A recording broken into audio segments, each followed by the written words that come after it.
Om Swastiastu, selamat pagi Bapak dosen dan teman-teman semuanya. Kami dari kelompok 2 akan mempresentasikan materi mengenai investasi. Sebelum memulai presentasi, izinkan kami memperkenalkan diri terlebih dahulu. Saya Ana Agung Istri Safira Mahaiswari, NPM 160. Saya Dewa Ayu Aprilia Kartika Putri, NPM 221. Perkenalkan, nama saya Igusti Ayu Arwidari, NPM 290. Perkenalkan, nama saya Mariana Yasinta Halmuning, NPM 352. Perkenalkan, nama saya Ida Krisna Wulandari, NPM 384. Baik, di sini saya akan menjelaskan mengenai investasi. Investasi merupakan aktivitas menempatkan modal baik berupa uang atau aset berharga ke dalam suatu benda, lembaga, atau suatu pihak dengan harapan pemodal atau investor akan mendapatkan keuntungan setelah kurun waktu tertentu. Di mana harapan mendapatkan keuntungan ini, investasi disebut juga sebagai penanaman modal. Ada banyak contoh investasi seperti saham, deposito, sukuk, obligasi, tabungan, asuransi, reksadana, perusahaan vintage, kripto. Bentuk lainnya misalnya seperti pembelian tanah, perhiasan dan emas, serta investasi pada bisnis yang dijalankan. Selanjutnya ada berbagai jenis-jenis investasi. Yang pertama, investasi jangka pendek. Investasi jangka pendek memiliki jangka waktu minimal 1 tahun dengan tujuan untuk memenuhi kebutuhan dalam waktu dekat. Yang kedua, investasi jangka panjang. Dari segi modal, keuntungan investasi jangka panjang bisa dibilang cukup besar, sehingga perlu dana ekstra untuk mendapatkan keuntungan yang maksimal. Ketiga, investasi reksadana.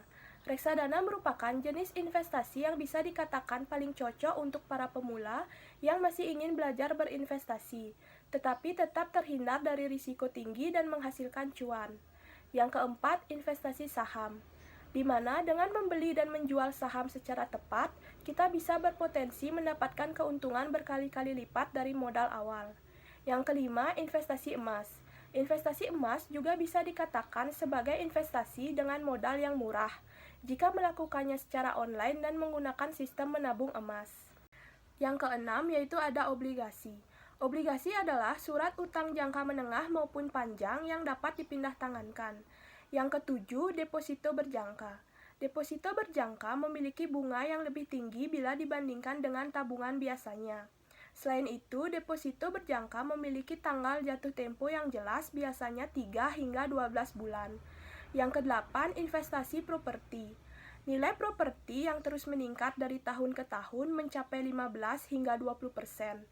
Investasi properti juga dikenal sebagai investasi minim risiko dan jaminan keuntungan yang tinggi.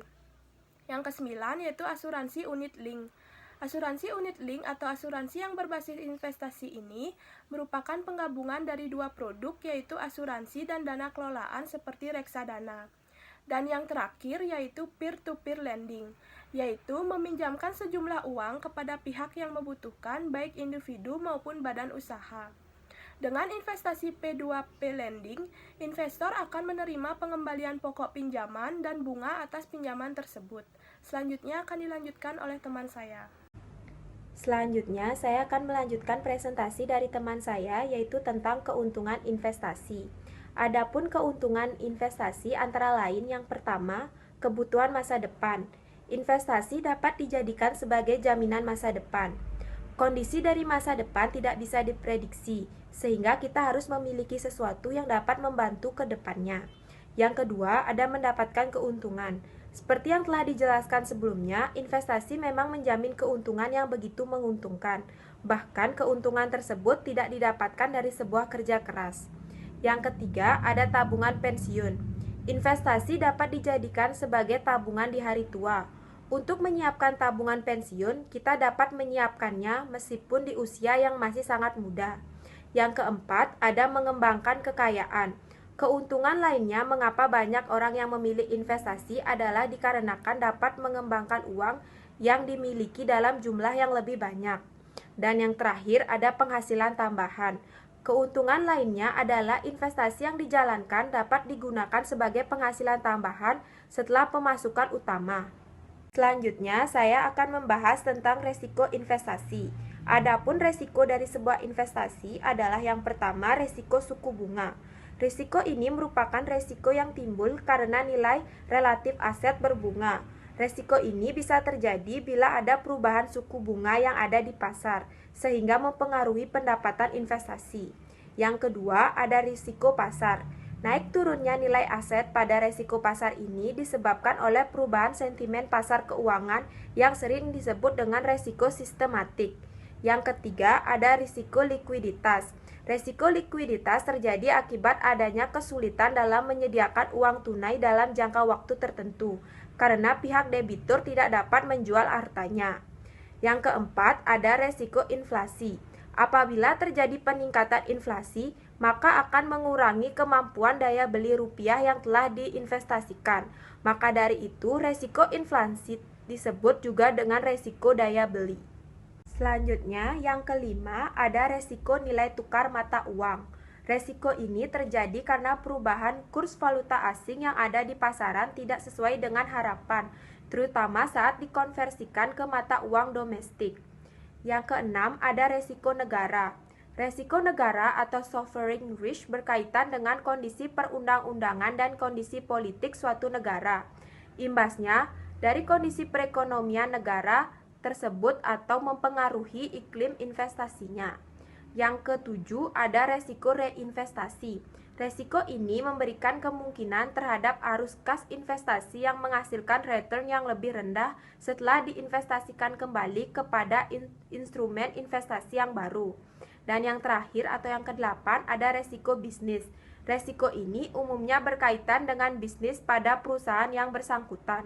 Perusahaan yang ada dalam satu sektor dengan bisnis yang sama dianggap memiliki risiko yang sama.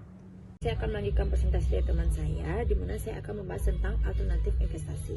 Alternatif investasi merupakan aset keuangan yang tidak termasuk dalam salah satu kategori investasi konvensional. Kategori konvensional meliputi saham, obligasi, dan uang tunai. Sebagian besar aset investasi itu alternatifnya dipegang oleh investor institusional atau individu terakreditasi dan penghasilan tinggi karena sifatnya yang kompleks, kurangnya regulasi, dan tingkat risikonya. Alternatif investasi maksudnya adalah tindakan investasi alternatif di luar investasi seperti biasanya. Investasi dilakukan pada instrumen investasi dengan tujuan tertentu dan mempunyai risiko cukup, tetapi ada kemungkinan tingkat kepengembaliannya itu tinggi atau modal awal tidak hilang saat jatuh tempo, tetapi tingkat pengembaliannya itu tidak jelas, hanya indikasi saja. Selanjutnya ada jenis-jenis alternatif investasi, di mana terdapat dua jenis. Yang pertama, real asset investment, di mana seperti diketahui, istilah sektor real sering digunakan untuk menunjukkan sektor di luar keuangan, seperti perdagangan, industri, pertanian, dan lain sebagainya. Dengan demikian, investasi pada sektor real adalah komitmen mengikatkan di luar dari sektor keuangan. Lalu yang kedua ada financial asset investment, di mana sektor ini mengikatkan aset pada surat-surat berharga yang diterbitkan oleh penerbitnya. Penerbit surat berharga ini beragam, mulai dari individu, perusahaan, maupun pemerintah. Demikian pula dengan jenisnya, sangat beragam, mulai dari yang sederhana seperti utang piutang antara pribadi hingga produk derivatif yang rumit seperti future. Ada kelebihan dan kekurangan jenis alternatif investasi. Yang pertama ada reksa. Kelebihannya tidak dibutuhkannya banyak pengalaman untuk menjalankannya karena kegiatan investasi ini sangatlah sederhana. Kita juga tidak perlu pusing mengelolanya karena ada manajer investasi yang siap membantu kita. Lalu kekurangannya itu hasil yang didapatkan dari investasi ini tidak terlalu besar dan bisa juga mengalami kerugian ketika perusahaan sedang merugi. Lalu yang kedua ada emas. Kelebihannya itu sifatnya yang liquid alias sangat mudah diubah menjadi uang. Selain itu emas ini awet dan harganya jual cenderung naik. Kekurangannya itu emas adalah benda investasi yang tidak bisa memberikan kita pemasukan secara rutin. Bahkan terkadang harga dari emas ini turun dan tidak memberikan kita keuntungan. Lalu ada properti. Kelebihannya itu risiko yang tidak terlalu besar dan rumit, tidak akan kita hadapi apabila kita memilih berinvestasi dalam bentuk properti. ada kemungkinan akan rusak apabila terdampak bencana alam seperti gempa dan banjir. Lalu kekurangan itu, rentang harga properti itu bisa dari puluhan juta. Kita harus memiliki uang yang sangat banyak, ratusan juta, untuk rumah yang tidak terlalu besar hingga miliaran rupiah untuk rumah-rumah besar yang berada di kota. Instrumen investasi. Instrumen investasi merupakan media atau wadah bagi seseorang atau pelaku usaha untuk mengelola dan melindungi harta atau aset yang dimilikinya. Instrumen investasi tentunya dapat membantu dalam mencapai tujuan atau goal finansial seseorang, sesuai dengan jangka waktu investasi. Berbagai instrumen investasi yang tersedia di pasar tentunya memiliki kelebihan dan kekurangan masing-masing. Keunggulan dan risikonya pun berbeda-beda, mulai dari yang rendah hingga yang tinggi. Instrumen investasi. Yang pertama, instrumen investasi deposito. Deposito adalah produk simpanan dari bank atau boleh juga disebut sebagai tabungan berjangka. Sebagai gambaran, tahun ini, suku bunga deposito berkisar di angka 3% sampai 5% per tahun. Sementara, suku bunga tabungan hanya sekitar 0,0% sampai 1%. Makanya, bagi orang yang ingin berinvestasi, deposito bisa menjadi pilihan menguntungkan selain obligasi, saham, dan emas. Yang kedua, instrumen investasi obligasi. Belakangan ini, pemerintah lumayan intens memperkenalkan jenis investasi ini ke masyarakat, dan tentunya ini membawa angin segar untuk prospek investasi obligasi. Obligasi sendiri merupakan salah satu produk pasar modal yang berupa surat pernyataan utang.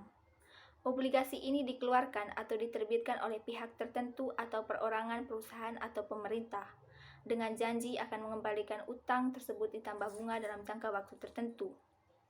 Yang ketiga, instrumen investasi logam mulia. Logam mulia di sini identik dengan emas, dan investasi emas ini masih menjadi favorit masyarakat Indonesia. Pasalnya, investasi inilah yang paling mudah untuk dimulai.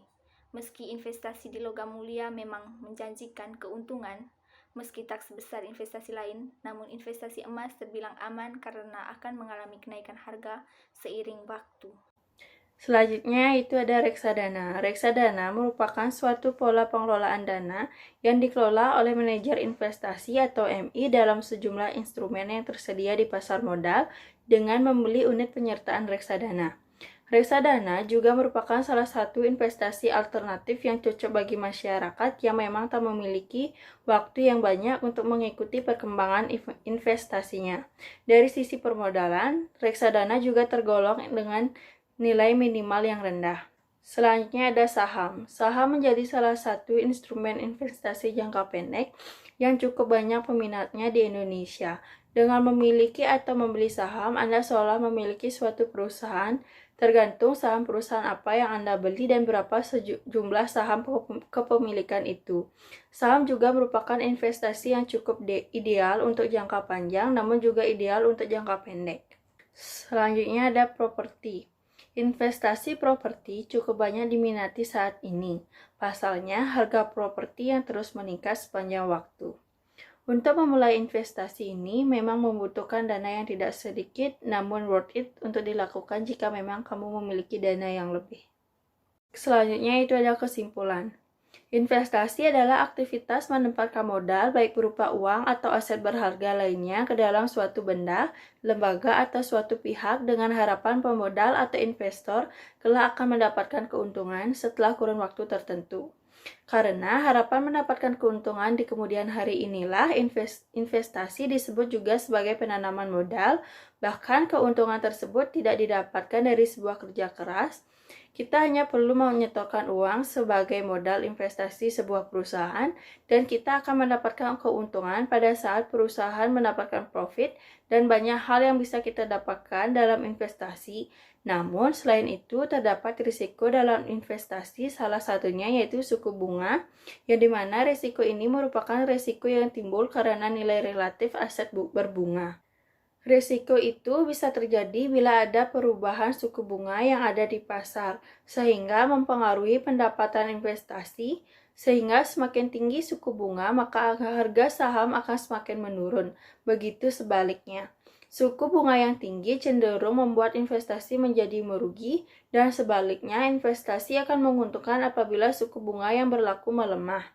Investasi dilakukan pada instrumen investasi dengan tujuan tertentu dan mempunyai risiko cukup, tetapi ada kemungkinan tingkat pengembalian tinggi, atau modal awal tidak hilang saat jatuh tempo, tetapi tingkat pengembaliannya tidak jelas, hanya indikasi. Semakin tinggi keuntungannya, maka semakin besar risiko yang kita hadapi. Bila kita seorang yang berani mengambil risiko tinggi, saham dan cryptocurrency adalah sarana investasi yang cocok untuk kita. Namun, bila kita mencari modal investasi yang aman, maka deposito, obligasi, dan reksadana lebih disarankan. Baik, sekian presentasi dari kami. Mohon maaf apabila ada kesalahan kata maupun kekurangan materi. Kami tutup dengan Prama Santi. Om Santi Santi Santi Om.